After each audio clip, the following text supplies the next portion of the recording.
देखिए, आज हम लोग तीसरे चैप्टर धातु और अधातु में सबसे पहले हम लोग धातु का सारा परिचय, भौतिक गुण, रासायनिक गुण उपयोग पढ़ लिए। अब उसका सेकेंड टॉपिक आइए हम लोग अधातु, यानी कि इसको इंग्लिश में कहते हैं नॉन मेटल। अब नॉन मेटल का परिभाषा कैसे हम लोग निकालते हैं, अधातु का परिभाषा कैसे निकालेंगे। अब आप पहले इंट्रोडक्शन में जान चुके हैं कि आज तक 22 अधातु है। 22 अधातु में 10 ठोस अवस्था में है, 1 द्रव अवस्था में है और 11 गैसीय अवस्था में है। इसके बारे में हम लोग इंट्रोडक्शन में हम लोग पढ़ चुके हैं, सबसे पहला खंड है। अब देखिए नॉन मेटल अधातु, अब यहां से समझ लें non, non for not, non means not, non का मतलब नॉट, यानी कि non means not, not for M, not for M means malleable, not for electric conductor, not for tensile और not for alloyed formation और not for rupture। लेकिन इसमें से इसको याद रखिएगा, ये not for alloyed का प्रयोग किया जाता है इसमें। बाकी जो ये malleable नहीं है, ये विद्युत का कुछ सुचालक नहीं है, ये तन नहीं है और इसमें अपनी चमक नहीं है, लेकिन केमिस्ट्री है। हर जगह कुछ न कुछ एक्सेप्शन हर में आता रहता है। तो not for malleable, not for electric conductor, not for tensile और not for rupture, but formation of alloyed, formation of alloyed, alloyed का निर्माण किया जाता है इससे। ऐसी बात नहीं है कि नॉन मेटल से नहीं किया जाता। तो नॉन मेटल कहते किसको है, तो वे पदार्थ जो भंगुर होता है, जो ब्रिटिल है। भंगुर कहने का मतलब क्या कि अगर इसको हथौड़े से अगर पीटते हैं तो ये अपने आकार आकृति में परिवर्तन नहीं करेगा, बल्कि ये छोटे छोटे टुकड़े में, यानी कि जो चूर चूर हो जाएगा, उस गुण को कहते हैं भंगुर अर्थात ब्रिटिल। तो वे पदार्थ जो भंगुर होते हैं, जो ऊष्मा और विद्युत के कुचालक होते हैं, जिसे लंबा से लंबा तार खींचा नहीं जा सकता है, जिसमें विशेष चमक नहीं होती है, उसे हम लोग अधातु कहते हैं। अब अधातुओं की संख्या टोटल है 22, याद रखिएगा अधातु की संख्या 22। उसमें जैसे hydrogen, oxygen, chlorine, sulphur, phosphorus, ये सारे के सारे क्या हैं, अधातु हैं। तो आप अधातु को समझ लीजिए अच्छी तरह, जो भंगुर होता है, जो ऊष्मा और विद्युत का कुचालक होता है, जिसे लंबा से लंबा तार खींचा नहीं जा सकता है, जो तन अर्थात तन नहीं होता है, जिसमें धातुई चमक नहीं होती है, उसे हम लोग अधातु कहते हैं। अब अधातु के आइए भौतिक गुण पे। तो अधातु के भौतिक गुण में पहला कहता है या भंगुर होता है, इसी पॉइंट को किसी जगह लिखा जाएगा, यह आघातवर्ध नहीं होता है। तो आघातवर्ध नहीं होता है, इसका मतलब ये भंगुर होता है, इसका मतलब ये चूर चूर हो सकता है, इसमें कोई विशेष चमक नहीं होती है। लेकिन एक्सेप्शन है केमिस्ट्री में, याद रखिएगा। एक तत्व है आयोडीन, आयोडीन, इसमें चमक होती है। यह ऊष्मा और विद्युत के कुचालक होता है। यहाँ तो लिखा हुआ कि यह ऊष्मा और विद्युत का कुचालक होता है, लेकिन याद रखना है कि एक अधातु भी है, वो है आपका ग्रेफाइट। कार्बन का रूप में एक ग्रेफाइट है, जो ग्रेफाइट विद्युत का सुचालक होता है। तो केमिस्ट्री है, हर जगह एक्सेप्शन आएगा ही। इसके द्रव्यनांक और क्वथनांक निम्न होते हैं। अधातु के द्रव्यनांक और क्वथनांक निम्न होते हैं। यह मुलायम होता है, लेकिन देखिए इसमें भी एक एक्सेप्शन आएगा, ग्रेफाइट। हीरा, हीरा मुलायम नहीं होता, हीरा प्रकृति में सबसे कठोर होता है। बाकी जितने भी हैं वो सबके सब मुलायम होते हैं। यह निम्न घनत्व वाला होता है, लेकिन फिर आएगा हीरा जो उच्च घनत्व का होता है। यह विद्युत का ऋणात्मक होती है। अब जितने भी अधातु हैं, जितने भी अधातु हैं, वह इलेक्ट्रॉनों को ग्रहण करने की प्रवृत्ति रखता है। तो जो इलेक्ट्रॉन को ग्रहण करता है, इसका मतलब उसमें ऋणात्मकता का गुण होता है। और जो दाता है, देने वाला होता है, तो जितने भी धातु है, जो इलेक्ट्रॉन को प्रदाता है, यानी कि प्रदान करने वाला होता है। लेकिन जो अधातु होते हैं वह विद्युत का ऋणात्मक होता है। तो विद्युत का ऋणात्मक क्यों होता है, क्योंकि वह इलेक्ट्रॉनों को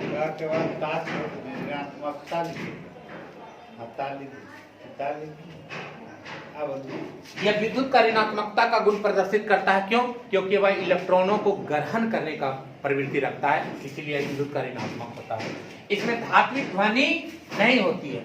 इसमें अगर हथौड़े से इसको मारा जाए तो वो टन झन इसमें की आवाजें इससे नहीं निकलती है, अर्थात इसमें धात्विक ध्वनि नहीं होती है। तो ये आपका था अधातु का भौतिक गुण। हर जगह एक्सेप्शन है, आपको लिखा दिए कि यह मुलायम होता है, लेकिन याद रखिएगा कि हीरा प्रकृति में सबसे कठोर होता है, इससे प्रकृति में कठोर होता है, इसका अपवर्तनांक भी उच्च होता है। या ऐसा नहीं कि कहिए कि सारे मुलायम है तो मुलायम ही है।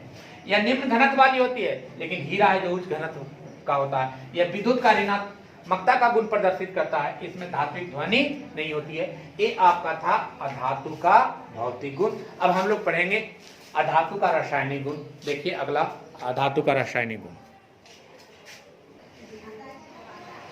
अब देखिए अधातु का रासायनिक गुण में अधातु का भौतिक गुण पढ़ लिए, अब है अधातु का रासायनिक गुण। अधातु का रासायनिक गुण में पहला है ऑक्सीजन से अभिक्रिया। तो किसी भी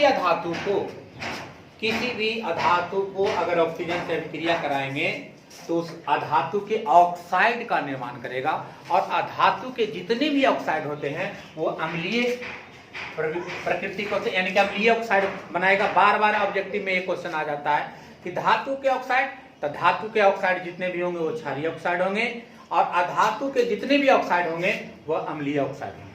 हमेशा देखिएगा अल्टर करके एक न एक साल एक क्वेश्चन रहता है ऑब्जेक्टिव में।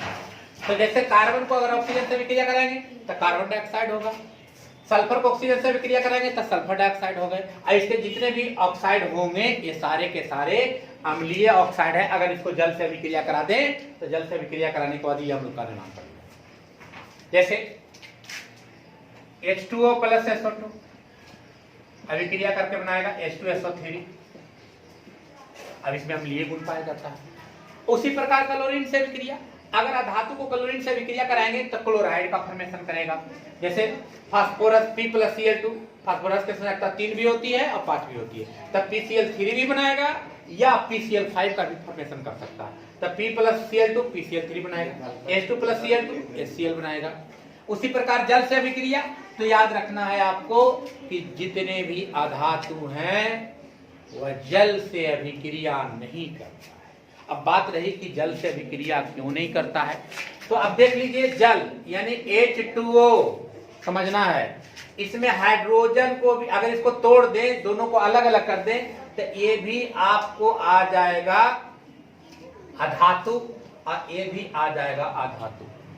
तो इसमें दो अधातु पहले से ही मौजूद है के मिश्रण से बना है। अब फिर अगर इसको अभिक्रिया कराएंगे तो अभिक्रिया नहीं कर पाएगा, तो इसीलिए जल से अभिक्रिया नहीं करता, तो लिख दिए नो रिएक्शन। हाइड्रोजन के साथ अभिक्रिया, अगर अधातु को किसी भी अधातु को अगर हाइड्रोजन से अभिक्रिया कराएंगे तो उसके अलग अलग हाइड्राइड का निर्माण कर सकता है, उसके अलग अलग यौगिक का निर्माण करेगा। जैसे अगर हाइड्रोजन को अगर सल्फर से अभिक्रिया कराते हैं तो H2S का फॉर्मेशन करेगा। कैसे बनाएगा, इसका संयोजकता 1, इसका संयोजकता 1। अब एक चीज याद रखना है कि जो हाइड्रोजन है ये कभी धनात्मक के रूप में भी कार्य करता है और कभी ऋणात्मक के रूप में भी कार्य करता है, ये अपनी परिस्थिति के अनुसार कार्य करता है। याद रखना है इसमें कि ये धनात्मक के फॉर्म में भी है और ऋणात्मक के भी फॉर्म में भी पाया जाएगा। तो ये बनाएगा अभी H2S, इसका मतलब अभी धनात्मक के फॉर्म में, लेकिन यही नाइट्रोजन को हाइड्रोजन से अभिक्रिया कराएंगे तो बनाएगा NH3, इसका मतलब यहाँ जो हाइड्रोजन है वो आपको ऋणात्मक के फॉर्म में करेगा, तो ये अमोनिया का निर्माण करता है। इस प्रकार ये आपका अधातु का रासायनिक गुण था। अधातु का रासायनिक गुण, धातु का रासायनिक गुण, अधातु का भौतिक गुण और अधातु का भौतिक गुण। इस प्रकार ये आपका दोनों जो टॉपिक का हेडिंग था धातु और अधातु, दोनों का केमिकल प्रॉपर्टी और फिजिकल प्रॉपर्टी समाप्त हो गया। अब मेन सबसे इंपॉर्टेंट क्वेश्चन यहाँ से राइज होता है कि बार बार पूछता है 4 नंबर वाला क्वेश्चन में कि धातु और अधातु में अंतर स्पष्ट करें। धातु और अधातु में अंतर स्पष्ट करें। अगर वहां कह दिया कि अंतर स्पष्ट करें तो अब धातु का भौतिक गुण, अधातु का भौतिक गुण दोनों लिख दीजिए। अगर कहेगा कि रासायनिक प्रकृति के आधार पर दोनों का अंतर स्पष्ट करें तो दोनों का केमिकल प्रॉपर्टी जो है, इसको ऑक्सीजन से विक्रिया कराइए, धातु को ऑक्सीजन से विक्रिया कराइए, अधातु को ऑक्सीजन से विक्रिया कराइए, यानी कि भौतिक गुण और रासायनिक गुण दोनों को लिख डालिए, धातु और अधातु में अंतर स्पष्ट हो। तो ये आपका टॉपिक है, अपने खुद घर में जरूर इसको बनाइएगा। धातु और अधातु में अंतर स्पष्ट करें। अब अंतर लिखा हुआ है आपका, सिर्फ डिवाइड नहीं करके बताया है। देखिए दोनों का भौतिक गुण, धातु का भौतिक गुण, अधातु का भौतिक गुण लिखिए। धातु का रासायनिक गुण लिखिए एक तरफ, अधातु का रासायनिक गुण लिखिए, तो धातु अधातु में अंतर स्पष्ट हो जाएगा। तो ये आपका होमवर्क है, इसको जरूर बनाएंगे। धातु और अधातु में अंतर स्पष्ट करें। अब देखिए धातु और धातु के बीच अभिक्रिया कैसे होती है, इसके बारे में जानिए। धातु और अधातु के बीच अभिक्रिया,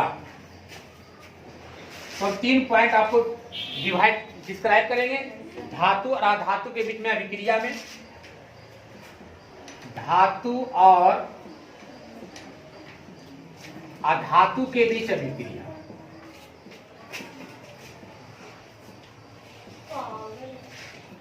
बहुत इंपॉर्टेंट चीज है। इसी के आधार से हम लोग सारे रिएक्शन का वर्गीकरण करते हैं। भी बीच वाला दे गए इसे।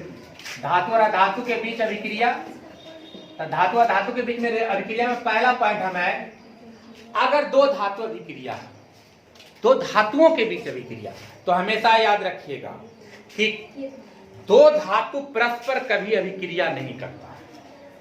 पहला पॉइंट कि दो धातु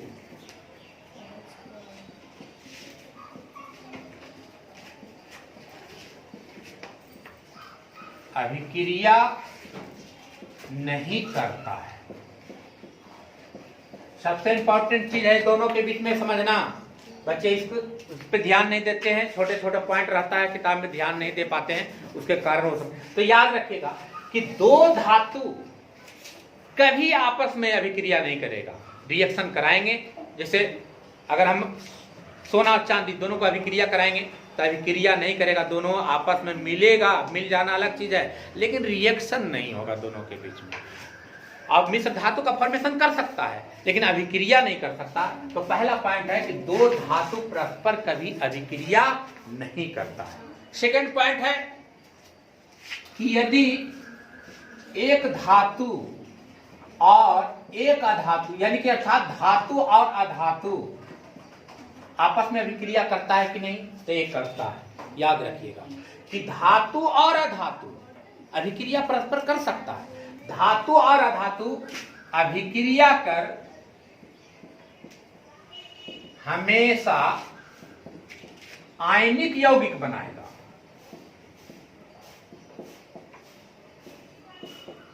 धातु और अधातु आपस में अभिक्रिया कर हमेशा जब भी फॉर्मेशन करेगा तो आयनिक यौगिक बनाएगा। अब बात रही कि आयनिक यौगिक है क्या, बस इससे जस्ट अगले टॉपिक में हम लोग आएंगे। बंधन चैप्टर, टॉपिक का नाम है रासायनिक बंधन। तो आयनिक यौगिक जो अपने बातम कक्षा के इलेक्ट्रॉनों को त्याग और ग्रहण करके बनाता है, वैसे यौगिक का फॉर्मेशन जो अपने बातम कक्षा के इलेक्ट्रॉनों को एक त्याग करेगा और दूसरा ग्रहण करके अष्टक पूरा कर लेगा, तो उससे बने यौगिक आयन यौगिक कहलाता है। जैसे देख लीजिए NaCl, sodium chloride. Sodium chloride कौन सा यौगिक है, कैसे, तो सोडियम Na अब क्लोराइड Cl, सोडियम का परमाणु संख्या 11 का 2 8 1, क्लोरीन 17 2 8 7। तो प्रत्येक तत्व चाहता है कि हम अपने बातम कक्षा में 8 इलेक्ट्रॉन रखें। अब 8 इलेक्ट्रॉन रखने के लिए क्या करेगा, 8 इलेक्ट्रॉन रखने का 3 कंडीशन होगा। या तो वह अपने बातम कक्षा के इलेक्ट्रॉन को त्याग देगा, या तो बातम कक्षा के इलेक्ट्रॉन में ग्रहण कर लेगा, और जब त्याग ग्रहण से नहीं बनेगा तो अंत में शेयरिंग कर लेगा, साझेदारी करेगा। 3 कंडीशन आएगा वहां। तो देखिए ये भी सोडियम चाहता है कि हम अपने बातम कक्षा में 8 रखें, और क्लोरीन भी चाहता है कि हम अपने बातम कक्षा में 8 रखें। तो सोडियम के बातम में 1, क्लोरीन के बातम में 7। तो उस कंडीशन में अपने 1 इलेक्ट्रॉन को त्याग देगा, सोडियम अपने इलेक्ट्रॉनों को त्याग देगा, अब क्लोरीन अपने इलेक्ट्रॉनों को ग्रहण कर लेगा। तो ये त्यागा, ये ग्रहण किया, अब मिल करके बनाया, दोनों अष्टक पूरा कर लिया, अब बनाया सोडियम क्लोराइड। तो यही बात कर रहा कि धातु और अधातु अभिक्रिया करके हमेशा आयनिक यौगिक का निर्माण।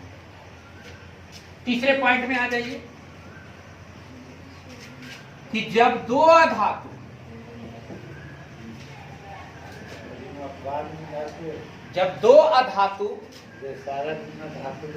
आपस में अभिक्रिया करता है, अभिक्रिया कर हमेशा सहसंयोजी यौगिक का निर्माण करता है।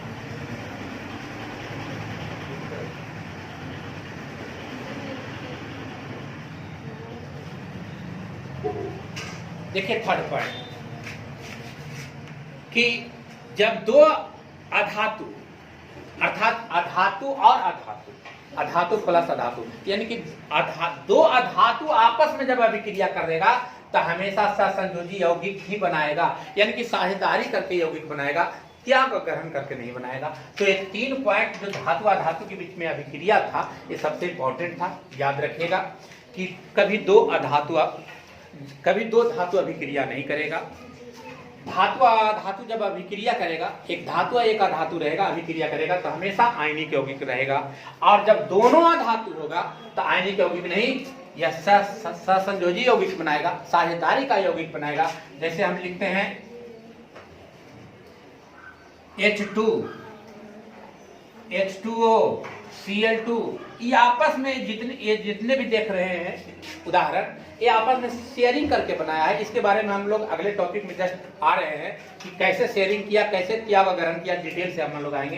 तो ये H2 साझेदारी करके बना हुआ है, H2O में भी साझेदारी है, Cl2 में साझेदारी है। तो बात रही, अब यहाँ जो उदाहरण दिए हैं इस पर ध्यान दीजिएगा। अब यहाँ देखिए ये H2 है, ये H2O है, ये Cl2 है। अब इसमें दोनों समान तत्व हैं, इसमें भी दोनों समान तत्व हैं, इसमें दो अलग अलग तत्व हैं। तो इसके आधार से फिर यौगिक बदल जाता है। अब बदल कैसे जाता है कि जब दो सदृश परमाणु आपस में संयोग करता है, जब दो सदृश परमाणु आपस में संयोग करता है तो उससे जो यौगिक का फॉर्मेशन होता है, वो उसके बनने वाले अणु जो होते हैं वह तात्विक अणु कहलाते हैं। इसके अणु जो होंगे वो तात्विक अणु कहलाएंगे। और जब दो अदृश्य परमाणु के संयोग से जो यौगिक बनेंगे, उस अणु को हम लोग यौगिक अणु कहेंगे। तो इसमें तात्विक अणु है और इसमें यौगिक अणु है। अब यहां से दो कंडीशन में आएगा। जैसे अब एक Cl कहते हैं तो इसमें यौगिक के अणु हैं। अगर हम लोग इसको कह दें O2 तो इसमें तात्विक के अणु हैं, क्योंकि इसमें दोनों तत्व हैं, जो दोनों परमाणु समान है, इसमें दोनों परमाणु समान नहीं है। तो ये कहलाएगा आपका तात्विक अणु और ये कहलाएगा यौगिक अणु। बहुत इंपॉर्टेंट चीज है। इसके आधार से हम लोग फिर ध्रुवीय और अध्रुवीय का वर्गीकरण करेंगे। तो ध्रुवीय और ध्रुवीय का वर्गीकरण भी इसी के आधार से होता है। तो यहाँ तक। उसके बाद अब आ जाइए धातु अधातु का भौतिक और रासायनिक गुण समाप्त हो गया आपका। धातु का उपयोग पढ़ लिए थे। अब अधातु का उपयोग, धातु का उपयोग कहाँ करते हैं? तो सबसे पहले अधातु का उपयोग तो ऑक्सीजन है, तो ऑक्सीजन का प्रयोग हम लोग श्वसन प्रक्रिया में करते हैं, उर्वरक के रूप में करते हैं, खाद बनाने के रूप में करते हैं। तो अधातु का उपयोग भी इम्पोर्टेंट है। तो याद रखिए अधातु का उपयोग रासायनिक गुणों के प्रकृति के जांच में, उर्वरक के रूप में, औद्योगिक के क्षेत्र में, श्वसन प्रक्रिया में, विरंजक चूर्ण में भी इसका प्रयोग होता है। इस प्रकार आपका यह समाप्त हुआ। अब हम लोग कल अगले टॉपिक में पढ़ेंगे केमिकल बॉन्डिंग, रासायनिक बंधन। तो हम लोग कल देखेंगे रासायनिक।